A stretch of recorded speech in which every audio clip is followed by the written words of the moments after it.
Welcome to Building Fortunes Radio.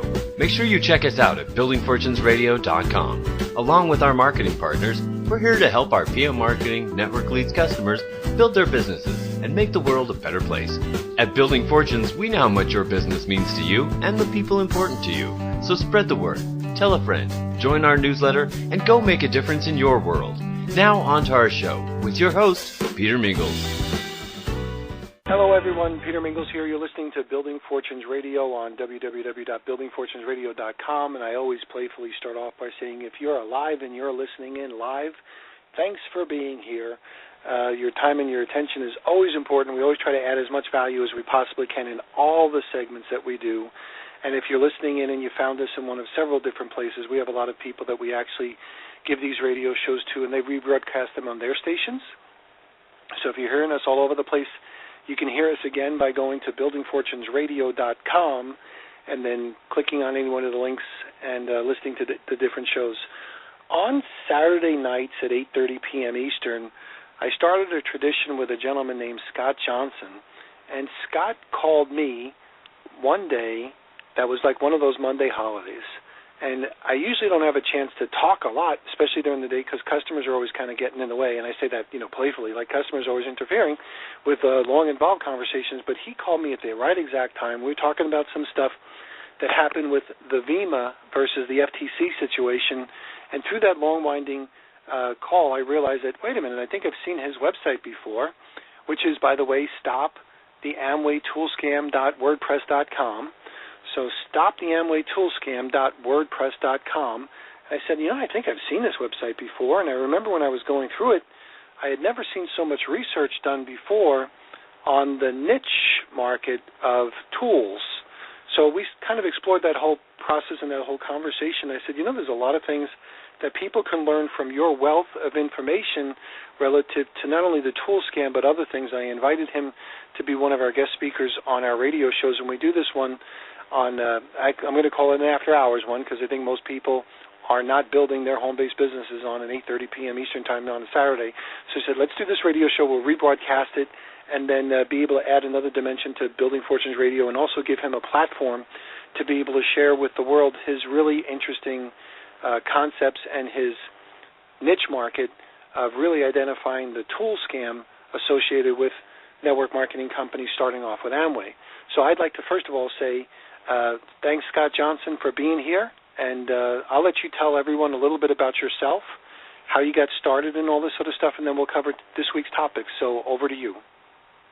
Okay, Peter. Well, first of all, I hope everyone had a Merry Christmas, and we're looking forward to the new year. And just to give someone a little bit of information about me, I was in Amway for 16 years. The last 4 of those years, I was actually trying to figure out how to do the business differently. And through that course of those 4 years, I ended up getting terminated by Amway, but it was rather intentional because I was frankly getting fed up with how I was being treated and how other people like me were being treated, as opposed to the upper crust of the Amway distributors being treated quite differently.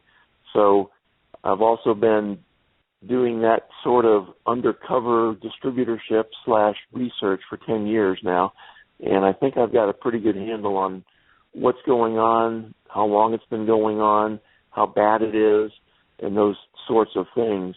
And so what I'm trying to do is help people not get scammed as I was and as millions of others have been over the decades. And I do that by educating. I try to educate whether it's the general public, the government, the regulators and the law enforcement people, the media, just anyone who will listen to the message. And that's why I'm so thankful to Peter for having me on this program, because this is just another outlet for people to be exposed to these ideas, which I agree with Peter, it's kind of a niche idea, the tool scam, but it's a niche that's also a cavern, because what you'll see on my website is solid evidence from multiple data points that points to the fact that multiple times more money is being made from tools than it is from the Amway business. And when I say multiple, 10 times or more in some cases is being made from the tools versus from Amway. And just to give people an idea, tools are anything that the upline charges money for under the idea that they're educating you, which they are, by the way. I don't really have a problem with the content of what's going on except for the omissions. So it's meetings, it's books, it's CDs, it's voicemail, it's website access, etc. All those things that they charge money for, they're making off like bandits. And most people don't know that. Most prospects don't know that. Most downline people, the 99% that aren't making the money from it. And Amway even said a few years ago, they don't even want the people, that 99%, to be aware that there's a tool profit possibility. And that's also on my website where that statement was made by a now former Diamond who received a letter from Amway explaining what their position was on tool profits and disclosure and all those things that we would like to have, honest, open, transparent business practices. Amway is very clear. They don't even want you to know about it. And so I do. I don't want you to be scammed. And other MLMs have tool scams too. Some of them don't. It's hard to tell exactly which ones do and don't until you get really close and look at the details. I do have some criteria on my website as far as what most Amway groups are charged for various items, and you can take that and compare it to what your upline charges and make your own sort of back-of-the-envelope calculations. And so, Peter, I guess we could dig into what happened last week? Absolutely. So the thing that Scott, just to kind of say the same thing he just said, is that many times in the home-based business arena, you're promoted or pushed to be like loyal and coachable and stick with a duplicatable system. And that's all well and good.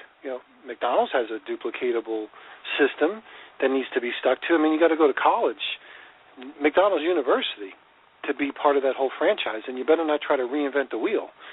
So we all understand the idea of duplicatable loyalty and stuff like that. But if it's at someone's detriment, meaning I need you to be loyal to this thing, Scott, so you're buying my CD for $7 or $10, and you're buying them every week, so I'm making $1 or $2 or $3 or $10 on those types of things. And I didn't tell you that, but that's why I'm driving that Ferrari. That's what we're talking about relative to the tool scam issue. A lot of people just don't know that, so they kind of get sucked into that. And I just wanted to kind of identify that for the people that are saying, the aha moments that are probably going on in some people's minds as it's like, oh my gosh, there is a lot of money going through those tools. And if that's the reason why the guy is driving the Ferrari or showing off that Rolex and he's not making money in my deal, that's the deception. So, Scott, okay, so let's go over, clean up whatever I just said, and then let's go into this week's topics. Yeah, I should probably mention not only is that upper 1% making a lot of money, but because of those tool prices, the other 99% plus are actually operating at a net loss. In other words, if you take your Amway bonus and subtract out your overhead bonus, of which there's legitimate overhead, things like gas in the car to go show the marketing plan to somebody, but there's also these massive tool costs. If you subtract all that out, you're probably losing money. And that's just the way it works out, and that's been confirmed by both the Wisconsin Attorney General several years ago and more recently people in the UK who tried to kick Amway out of their country, and the judge barely let them stay in, but one of the prerequisites where they weren't allowed to make any profit on tools. So I guess the first story, Peter, is I was listening to one of your other radio shows, and a guy by the name of Dave Ritchie was on there, and the idea of the Operation Choke Point came up, which I don't believe I had heard of before. And I went and, did a quick Google and looked at Wikipedia and so on and so forth. And lo and behold, there it was. And it's quite an interesting, I actually encourage people listening to this to go look at it, either look it up on Wikipedia, or I did just a very brief synopsis on my website. If you go to Section D as in David, it's on December 23rd, and I just talk a little bit about the different criterias that the government is keeping a closer eye on because they have a propensity, not all of them, it's not 100%, but there's a lot of bad players in these different markets and it covers everything from ammunition sales to cable box descramblers and coin dealers, and there's actually a long list, both on Wikipedia and my website, of things they're looking for. But what I did was I looked at, the Amway and the MLM industry in general, and what I did was I highlighted those things that I felt were either directly or indirectly related to MLMs, and so I added some things in here that are probably on the edge. Like one of them is credit card schemes, and I know that most credit cards are legitimate, but certainly when it comes to the Amway credit card, they do have their own credit card through one of the major banks, and they're not real friendly with their interest rate. So that's just something to be aware of. I'm not saying it's illegal. It's just probably not the best credit card to get if you want to pay a lower interest rate. And then there's things like get-rich products, money transfer networks. These are all ideas and things that are directly or indirectly related to a lot of MLMs. Of course, Ponzi schemes, pyramid-type sales, telemarketing, travel clubs. Those are all things on that list that I think are either directly or indirectly related to at least some MLMs, certainly not all of them. But it was amazing how many of those categories I could, in my mind, tie into MLM or some MLMs directly or indirectly. So I just thought that was a really interesting thing that's going on, and apparently it's being sort of, I wouldn't say shut down, but probably put on the back burner a little bit, but you never really know with law enforcement and regulators. Sometimes they can publicly say one thing, oh yeah, we're not doing that anymore, but in the back rooms they are, and I don't know if they are or not. But that's kind of just an interesting program that's going on that I thought was something worth mentioning. Right. So Operation Choke Point, for those people that are unfamiliar, was the government basically saying, we're looking at highly questionable businesses, or maybe some businesses that are somewhat questionable. And if you're a bank and you're helping to support these types of enterprises, then you're probably in a high-risk business. So in the banking world, a lot of people have gotten in trouble, or the business world, a lot of people have gotten in trouble from that KYC concept. KYC means know your client or know your customer. And banks many times were allowed to kind of like plead ignorance. Well, we really didn't know that he was doing this with all that money. We really didn't know that this was a front for something else, or we really didn't know. So the KYC concept is being like, the government's not allowing ignorance or looseness of policies to be okay anymore. And of course, when those two planes flew into those two buildings, that was when your world changed, whether you realized it or not. That was besides the idea of the Twin Towers going down and Building 7 falling down and three buildings actually falling down when they never fell down before, conspiracy things going on. The other thing that happened was it gave the opportunity for the government to say, we have to really be checking a lot more things than we've been checking. So, internet surveillance, which was probably always there, kind of picked up a little bit. Phone surveillance kind of picked up a little bit for the art of we have to find the bad guys. And part of, me definitely understands that, do I want my government looking for the bad guys? Absolutely. And if they're looking for the bad guys, I guess that means they don't know who the bad guys are, so they have to go look at everybody. And I get it, as long as there's no abuse of power. That's my own personal thing. But the reality is now what's going to happen with the money. If you're going to choke something, choke it at the money, freeze the accounts, find where the money is flowing. And Operation Choke Point was really designed to tell the banks, listen, if you're playing in these areas, these are somewhat questionable. And the idea that gun sales or gun shops were a questionable business kind of raises a flag, I guess, right? If you think about terrorists, where are they buying their guns from? Okay. Ammunition, people that sell ammunition, okay, if you're looking for the bad guys, where are they getting their bullets from? Because if you have guns but no bullets, you might as well have no guns. So, okay, I got your ammunition, and then they started going over a whole bunch of other things. And then when I saw, like, MLM or get-rich-quick scheme, I'm like, wait a minute. This isn't terrorism. But I also don't want to be naive as well. There have been, believe it or not, a lot of money laundering for negative purposes. Now, I'm not talking about the goofy person who's selling a CD, Scott, or goofy person who's running a tool scam.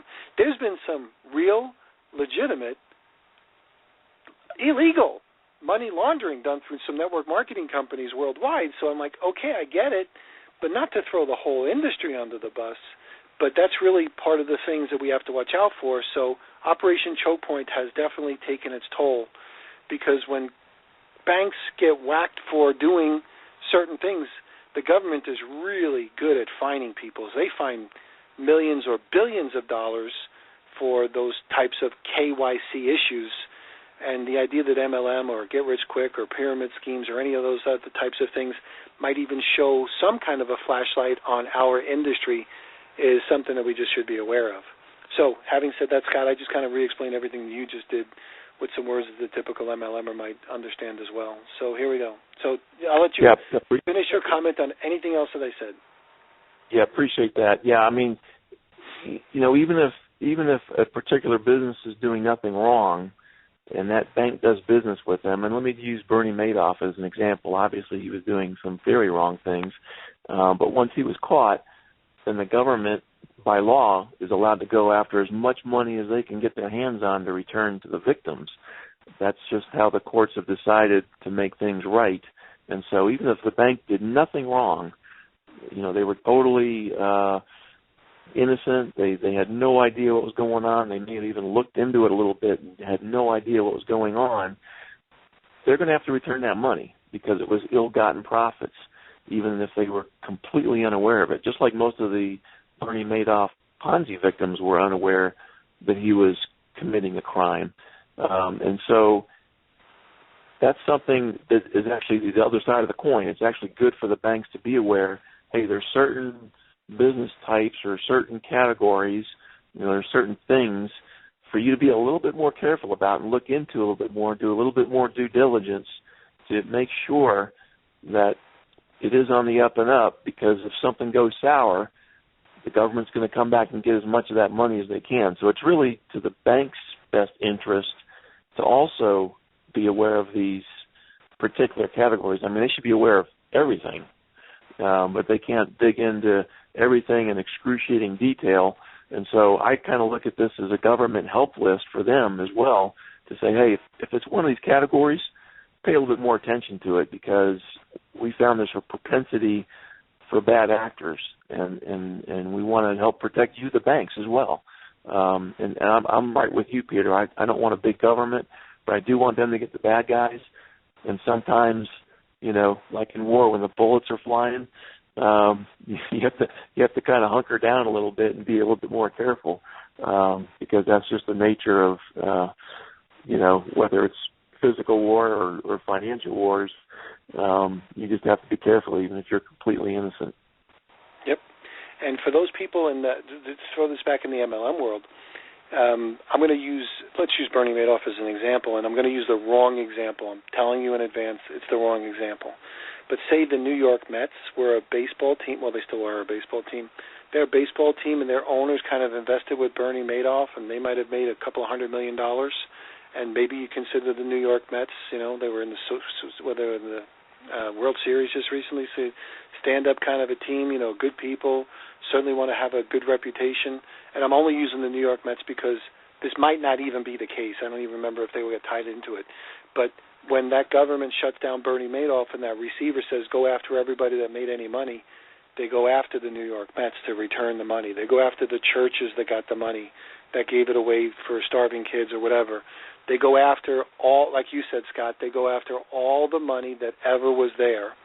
So Banner's broker, they had 2 guys just get arrested. The receivers will go after all the money if they want to. Zeke Rewards, they're going after all the money. Telex Free, they're going after all the money. So whether you think you did your business right, you might have, done your business as compliantly as you possibly can, but the government goes after all the money as an ill-gotten gain. And not only is it all the money, but it's all the heartache as well.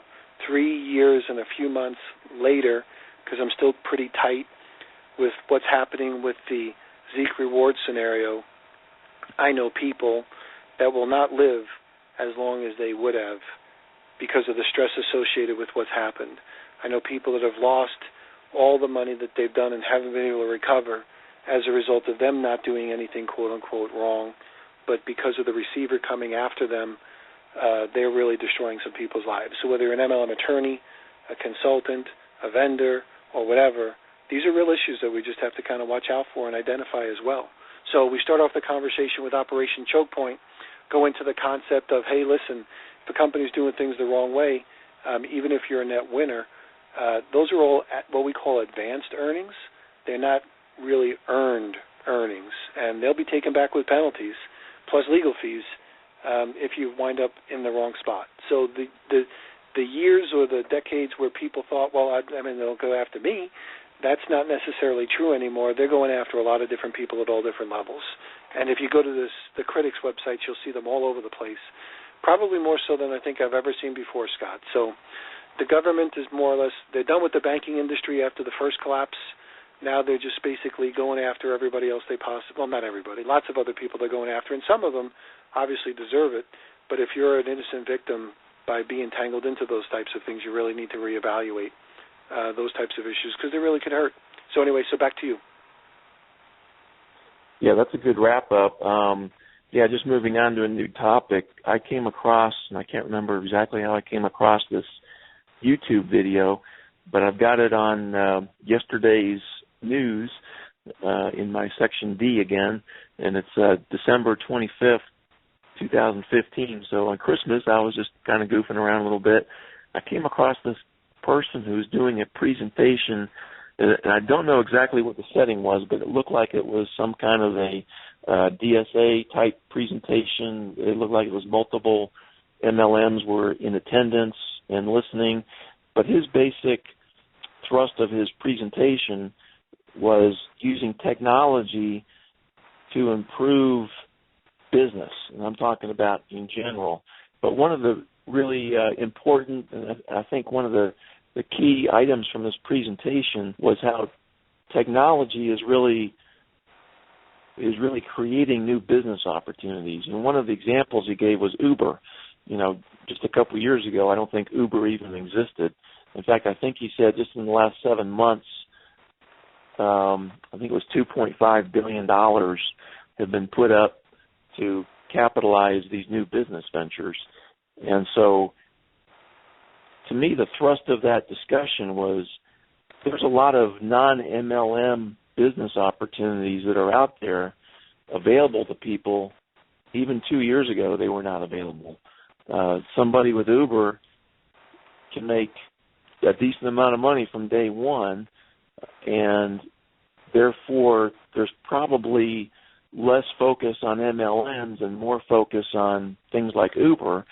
And his idea was twofold as far as MLM, because he was there promoting MLM. He was just saying, hey, we're really being threatened by other business opportunities, and we need to get our act together. And one of the things that he mentioned was, you know, what if when you started your MLM, when you approached somebody, you didn't say, hey, I know you've been, you know, looking to raise some money to fund your kids' colleges, for example. But what if the message changed and you could walk up to somebody, and I'm not saying this is available right now. In fact, I'm pretty sure it's not.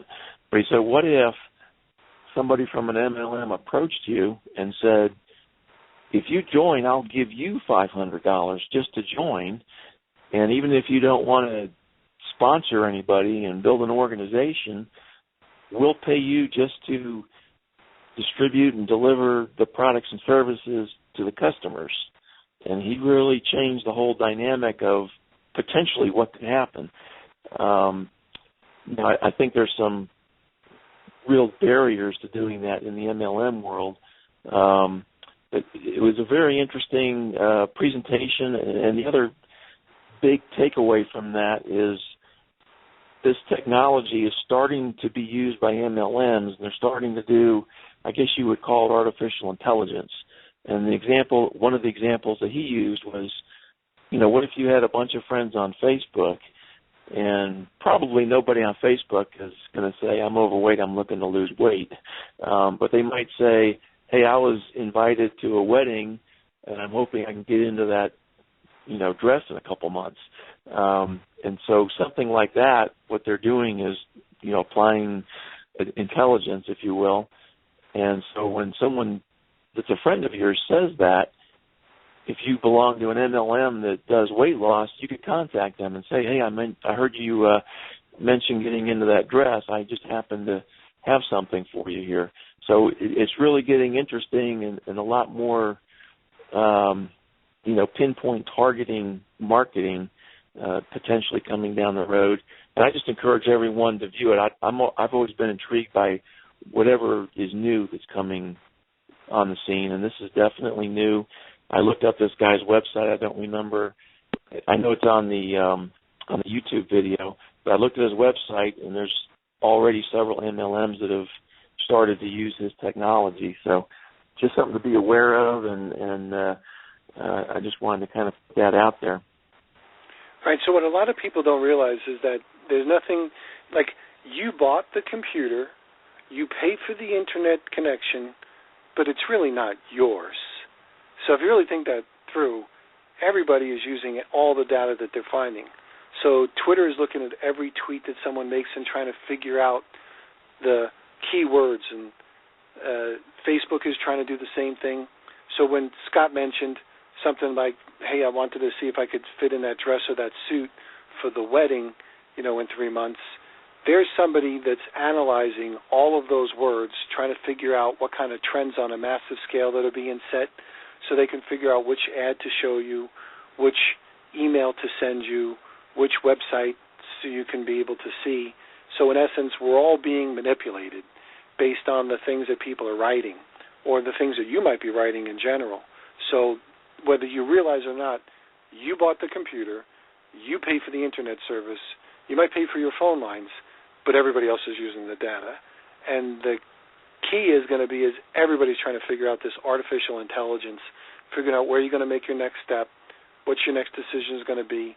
And then if you really start to think about it, because they're really thinking that they're so good at what they're doing, they're also limiting your choices.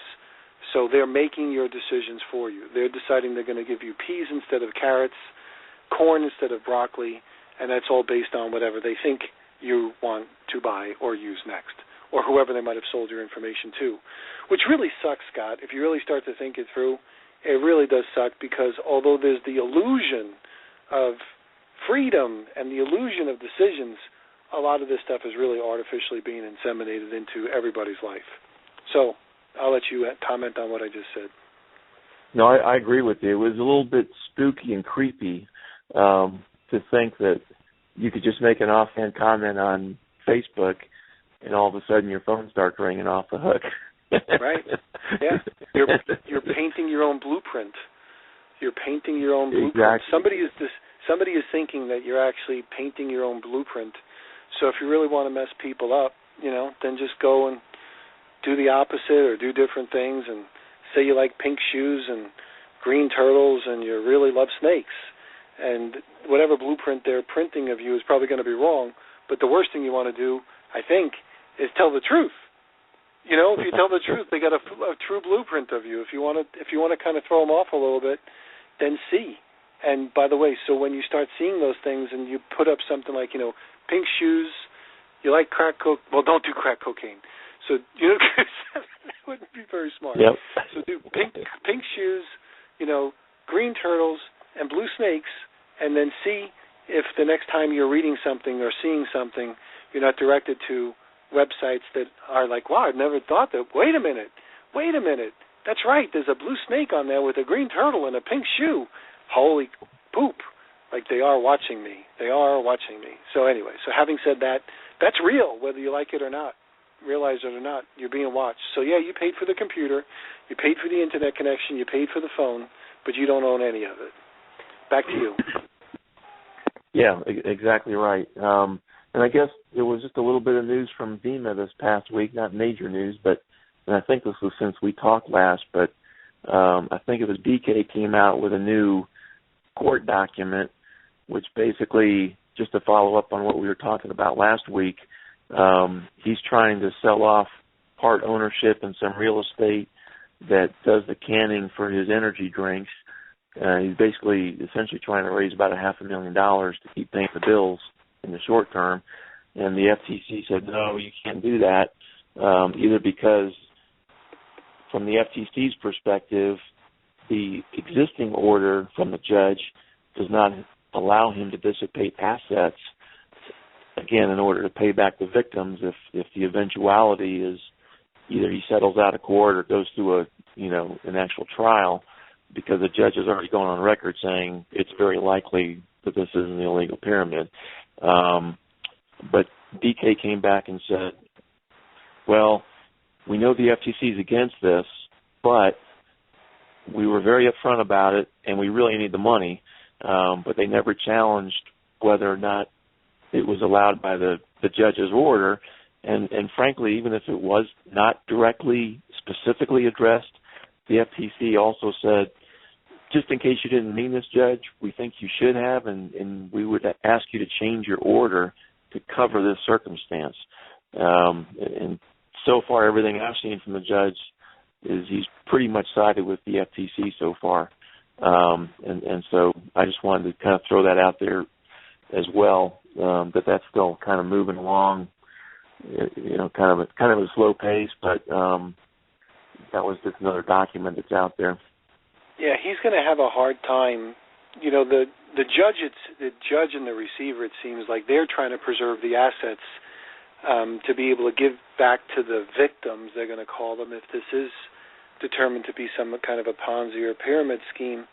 So when he's trying to sell a building or trying to sell an interest in a building or something like that with his cannery, or he's trying to do anything related to the assets that he has to try to keep the business up and running, the government's like, well, wait a minute, this money is going to be given back to the people that you've been, I'm using my words, ripping off for so long, that we're not going to let you sell that, because then there'll be that much less money that these victims are going to have. So he's really in a tough spot, and I don't think the judge is playing tough love with him for sure. And relative to the idea of the reputation, and we might have mentioned this on a previous radio show, but just like we were talking about Operation Choke Point, whereas like if you're in a highly suspectable, high-risk business, you are probably going to be looked at. Well, I'm sure with BK and some of his merchants and some of his relationships, he's been given like the scarlet letter of like, whoa, you're under investigation, so we're not going to deal with you. You're guilty before you're even innocent, because once you're looked at, they're really looking at you as being too hot to touch. So I'm sure he's had some challenges with a whole bunch of things relative to not only just credit cards, but probably a whole bunch of other things as well. Because once you're kind of branded with that scarlet letter of you might have done something wrong, life gets real tough for you in many other areas of your life as well. So this is just one example, Scott, that you're referencing. But I'm sure if he were here and he wanted to talk about it, which he couldn't, he'd probably give you a dozen other things right off the top of his tongue of all the other issues that they probably had that are happening because he's been branded that way. Okay, so what's next? Yeah, I'm sure his attorneys have told him to be quiet. Yep. Because he came out, remember early on, he came out with his proposed pay plan publicly, and that actually allowed me to contact the FTC to give them some ideas as far as why what he was trying to do was not in accordance with the judge's order. And I'm not sure if the FTC used my input or they already knew about it, but subsequent court hearings, that exact argument was made. And so I'm sure his lawyers are telling him, just be quiet. Unless it's one of these official court documents, don't go out there in public and start talking, because you're only going to hurt yourself. Yep. It's hard to get a promoter not to promote. How do you get a promoter not to promote? That's what he is and what he does and what he's been good at. So how do you get a promoter not to promote? It's pretty hard. Yeah, exactly right. Yeah. Another story that I came across, and this is also on my website, and it's on the same date as that previous story with Operation Choke Point. So it's on December 23rd again. And this was a story that had been out for a while. I think it was back in September or October.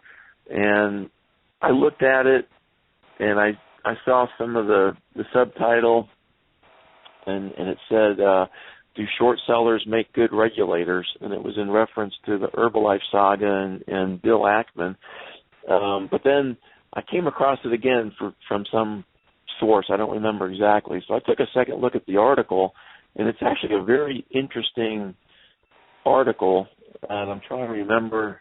Yeah, it's in the Fortune magazine, and the link is there on my website. And what it does, it really gives you a very good synopsis of a lot of what's been going on with Herbalife ever since 2011, when a lady by the name of Christine Richard started to investigate that company, and that led to, David Einhorn, Bill Ackman, and FTC investigations and everything else. But looks like he really did his homework and did a lot of backstory work, a lot of interviews, and there was several tidbits in there that I was not aware of until I read his story. So I highly recommend it. It did have a number of what I would call errors, or at least trying to set the story straight. And some of those things are, one of the Herbalife executives in one of the conference calls, I think it was the David Einhorn call in May of 2012, mentioned the 70% rule, and the author of this Fortune article said he must have gotten mixed up because Amway has a 70% rule, but so does Herbalife. And I just wanted to point that out. If you read the article only, you would get the impression that Herbalife does not have a 70% rule, but they do. And I just wanted to kind of point that out. And then also he said that Herbalife had to spend $90 million, and I think it's over $100 million now because this was a couple months ago, to defend themselves against Ackman. All of the, the lawyers, and I'm not even sure if they're counting all the new high-powered people that they hired over the last couple of years, but also all of the, dealings with Washington, D.C. and all the regulators and law enforcement and that whole mess. But my point is they didn't have to spend $90 million. They chose to do it. In my mind, if they really had a clean business, if Herbalife was doing things right, they would have gone out and done, I know we've talked about this before, they would have sampled their distributor base and said, hey, show me your retail records that you're required to keep by rule, which I think the reason they didn't do that is most people don't retail and they don't keep those records. But they went out and did surveys and tried to defend themselves with surveys. And then they had to hire a bunch of people, mainly attorneys, to try to defend themselves. And they've been basically, it looks like, spending more and more money every quarter.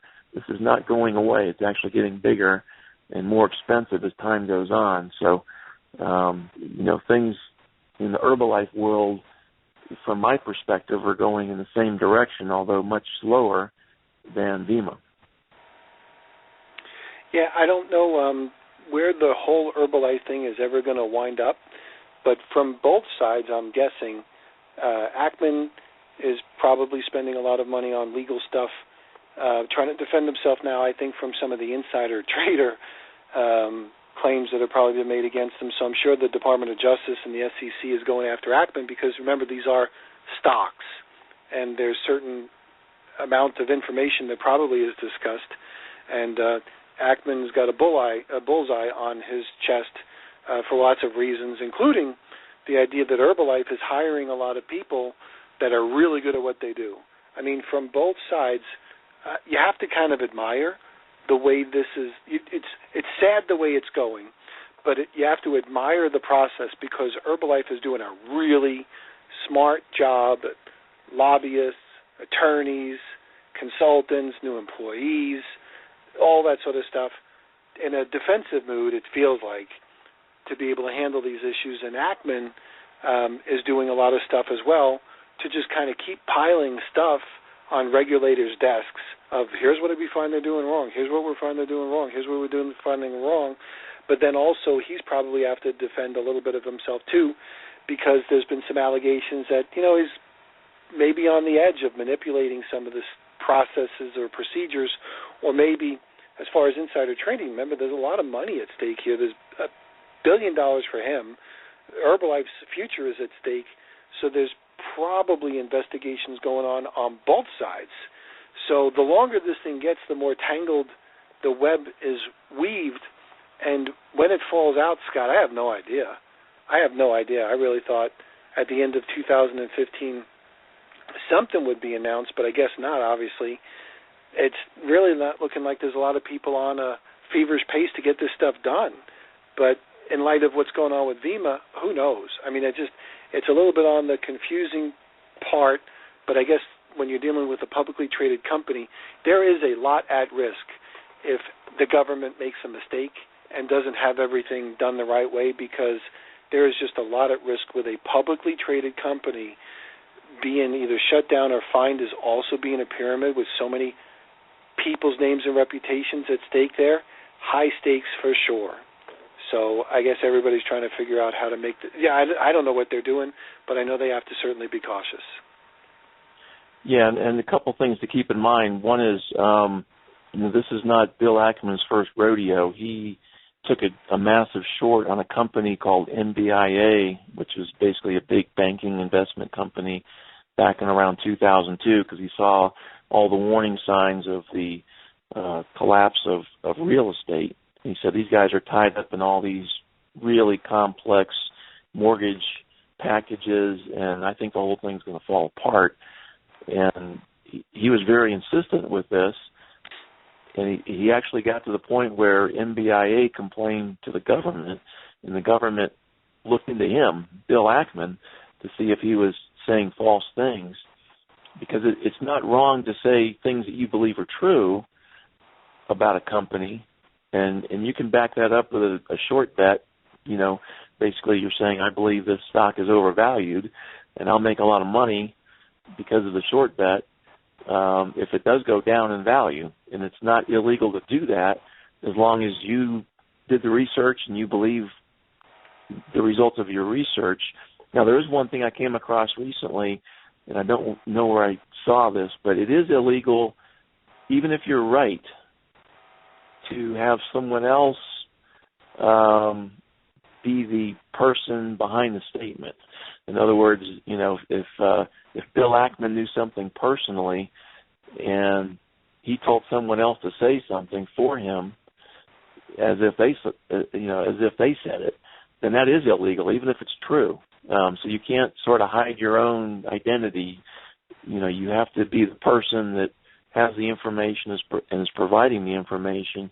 But as far as insider information, unless he's talking to current employees, any information he gets is not, my understanding, it's not insider information. It's actually outsider information, which is not illegal.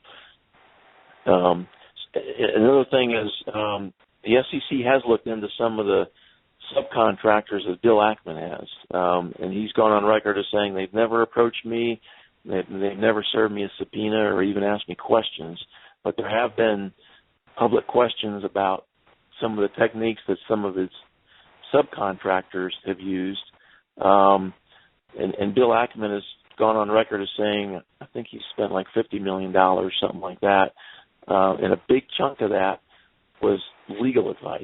In other words, making sure everything that he's doing is legal, and like you said, Peter, I think he's willing to step right up to the edge and maybe peer over a little bit, but I think he's being very careful not to do anything illegal, and so there's a lot of money being spent on both sides. There's no doubt about that, and I don't know where it's going to end up either, but to me, the longer it goes along like this and the more each quarter Herbalife is spending to defend themselves, it can't be getting any better. I just can't imagine that, the government's starting to back off, or else they wouldn't be spending as much. Yeah, I would think the same is true. Just as a side note, that Christine Lagarde, I forgot her name, whatever her name Richard, is. Yep. Yeah, Christine Richard, yep. She was the one that was in that first case that you referenced with Bill Ackman. So based on the research and the work she did in that situation is how Bill Ackman found out about Herbalife. Because she came up to him and said, hey, you want to do this again? Meaning, like, do you want to do this again? I found another company that probably can be taken down. It's even bigger, and that company is called Herbalife.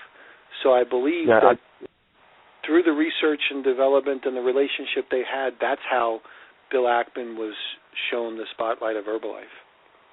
Yes, I believe the MBIA case, I think she was a business reporter working for a newspaper. That's right.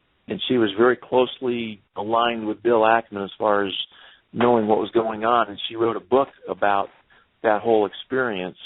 It's called Confidence Game. I'm sure you can Google Confidence Game and Christine Richard, and it's a really good book. I bought it. I bought one for $10 online on Amazon or something, but it was very well done, and there's a lot of parallels between what Bill Ackman did with MBIA and what he's doing right now with Herbalife. There's a lot of really similar things going on. And then as far as the Herbalife, she had, at that point back in 2011, stopped working for the newspaper, and she was working with another woman doing investigative services, if you will, mostly to hedge funds. And I believe she gave David Einhorn a heads up initially, and he was involved for a short period of time, but then she gave it to Bill Ackman. And a lot of people, before she showed it to Bill Ackman, said, well, I just don't see the catalyst here. In other words, what is going to happen that's going to change the whole game as far as the government not really going after MLMs? Because in general, they don't. There's one or two every few years, and that's about it, whereas there's hundreds of MLMs out there. And so most people turned her down based on the fact that they just didn't see what was going to externally force the government to change their view of this situation. And so they kind of poo-pooed her, but when she brought it to Bill Ackman, his attitude was, I am the catalyst. And anyone that's seen his December 2012 presentation, that was the catalyst. That was the public pronouncement that he believed that this was, a big illegal pyramid. And so now she's working actually by herself. My understanding is she's kind of broken off from this other woman. She has her own company, and to my knowledge, Bill Ackman is her only client at this point. That's the last I heard. I've talked to her in the past, but not recently. But yeah, that's kind of the relationship that Christine Richard and Bill Ackman have. It goes way back, in the early 2000s, 2001, 2002 time frame, to this day. In fact, she was even on one of his presentations, I think it was 1 or 2 years ago, where she came in and did a little bit on the video presentation that I think is still on Bill Ackman's websites, and describing how the nutrition clubs work within Herbalife, and some of the issues that they have from the nutrition clubs. So you're right. They do go way back. They have a long-term business relationship as far as working with each other, and some success, because Bill did make, Bill Ackman made $1 billion on MBIA, because when the whole, real estate market and everything crashed, he made about $1 billion off of the MBIA short. I'll spit that out. So yeah, and like any investor, he's lost money too. He's had companies that he thought, and he doesn't normally short companies, by the way. He normally goes in there and sees some potential, maybe restructuring, maybe just changing some practices, maybe merging, whatever. But he usually goes long on companies. In other words, he thinks he can get in there and improve the stock price. Every once in a while he goes short. Herbalife and MBIA are the only two that I know about that he's gone short on. But yeah, that is it's just going to be an interesting thing, because I think no matter what happens, things are going to change, because Bill's already gone on record as saying if the FTC or whoever the government agency is shuts these people down, I'm going to make $1 billion. That's the value of his short. If they don't take drastic action, then I'm going to pull out of my investment. I'm going to, lick my wounds, whatever losses that is. He's going to minimize that because he has investors. He's a hedge fund manager, so he needs to protect their money. So he'll get out of it with a minimum loss that he can, depending on the scenario. And then he said, I'm going to use my own personal money to go after these guys. And so this is very personal for Bill Ackman. So it's not going to be over when the government ends it. If the government ends it, then it's ended. But if they don't, it's the second half, basically. Right. He also mentioned that he's going to take any personal profits and donate it to a charity. So he's basically tried to remove himself from a personal financial positive scenario, where basically he said, listen, if the business makes money from this, we're going to give away the profits. So it really makes someone wonder. It's kind of perplexing, especially the further along this goes, whether he's going to be committed to those statements, wiggle away from those statements, or what's really going to happen. So even though it's kind of in the quiet time, it still, in my mind, is a live, living, breathing example. We've never in the MLM industry ever had this much attention at this high financial stakes ever before in our industry. So whether Vemma is going to influence any of it, whether the other things that are happening in the network marketing or home-based business arena is going to have any influence on it, no one really knows. And it seems like it's really quiet right now, but when it does eventually erupt, it'll either be a big thud like nothing, or it could really be one of those massive things like, blowing out the side of a mountain to see what's going to happen next. And I don't think anybody really knows what's going to happen. Yeah, and I think the next go ahead. No, and I was going to say, and I think a contributing factor why Bill Ackman is kind of quiet right now, because he was at the top of the mountain. In Forbes magazine, he was rated like, everybody had a man crush on Bill Ackman because he was like the darling of the industry with high rates of returns. But now he's not doing so well. He's in double-digit losses, and it's pretty hard to be pompous when you're getting your butt kicked as he is this year. So I think that's why he's a little quiet as well, because I guarantee you if he was in double-digit pluses, we'd be hearing a lot about this Herbalife short. Yeah, I think he was the highest gain for a fund manager in 2014, last year, not this past year, but the year before. Right. He made like 40% gains, and this year I think he's down about 18 or 19%. It was over 20%, but some of his other picks have changed to the positive recently, but he's still, way down compared to his historic average, which I think is an average over a 10-year period, I think, of 20 to 25%, which is pretty incredible. But, the nature of these hedge funds, especially the ones like his, where he invests in only a very small number of companies, if that particular year from January 1st to December 31st isn't pretty, then it gets pretty ugly when he gets to his bottom line.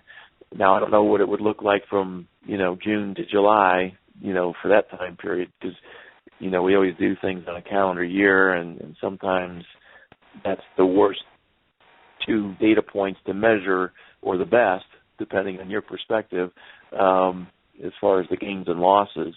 But he has gone on record recently, just within the last couple of weeks, he made a statement. He has like an end-of-year newsletter, and he said, hey, we're still fully behind our original position. We've done some maneuvering, some adjustments in order to ensure that we don't take massive losses. And But as far as his position on Herbalife, publicly to his investors, he's saying, hey, we're staying the course. We still believe in our work, and we're just letting the government sort it out.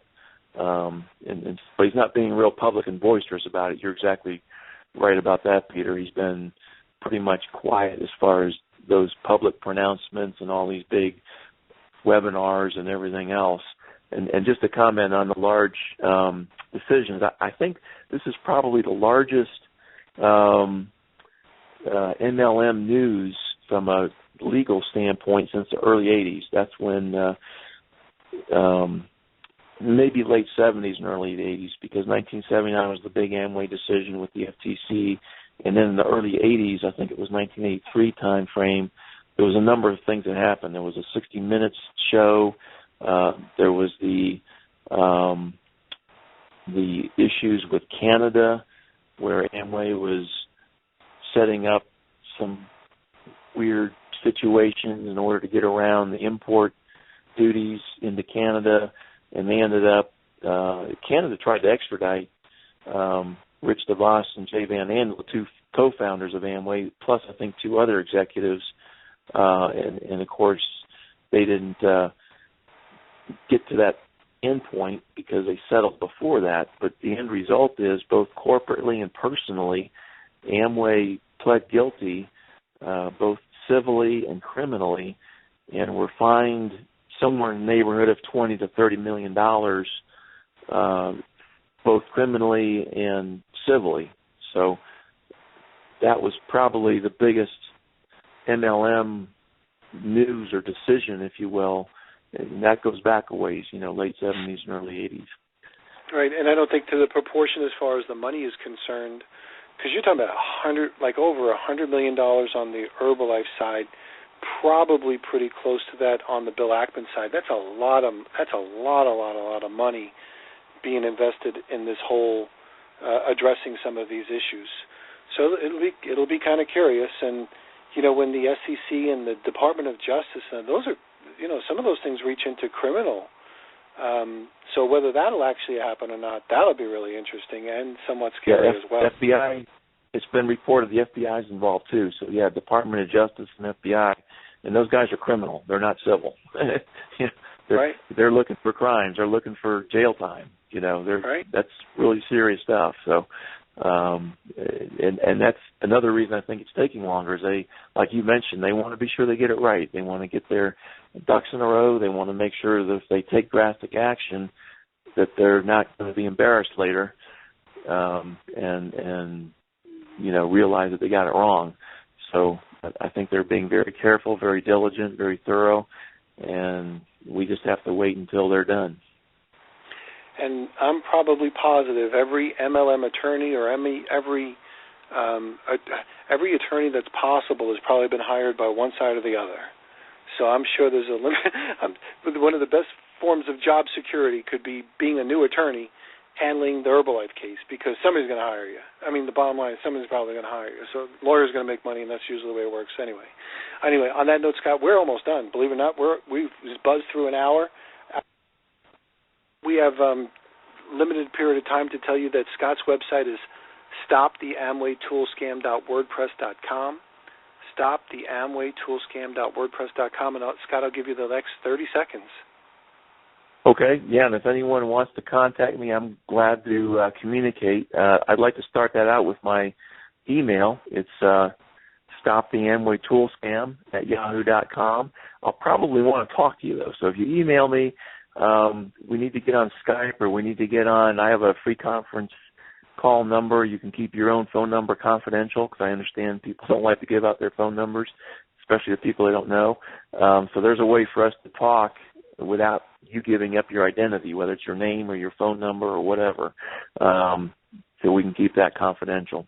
Anyway, Peter, thanks again. I do appreciate these programs, and I do appreciate you doing this on a regular basis so we can get the word out. And we can keep up to date. Okay, good. Well, we're done with this radio show, so everybody, thanks for listening in. You're listening to Building Fortunes Radio, and we're done. Thank you, Scott. You've been listening to Building Fortunes Radio on buildingfortunesradio.com. Thanks for listening. Be sure to check us out every Friday at 5 p.m. Eastern Time for the designated Building Fortunes Radio segment with Peter Mingils. Be sure to check out the BuildingFortunesRadio.com website for our featured segments. It's been our privilege to have you listen in. At Building Fortunes Radio, we wish you the success you deserve and are willing to work for. So spread the word, tell a friend, join our newsletter, and go make a difference in your world.